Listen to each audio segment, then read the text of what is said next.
বাংলাদেশে আসছি ঘোরার জন্য। এক রাত্রে হঠাৎ করে মানুষ কতগুলো আব্বুকে গালিগালাজ করতেছিল।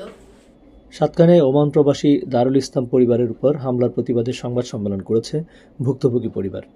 আজ সকালে প্রবাসী দারুল ইসলাম পরিবারের উপর সন্ত্রাসী হামলার প্রতিবাদে সংবাদ সম্মেলনে লিখিত বক্তব্য পাঠ করেন সাতকানিয়া উপজেলা বাজালিয়া এলাকার মোহাম্মদ দারুল ইসলাম।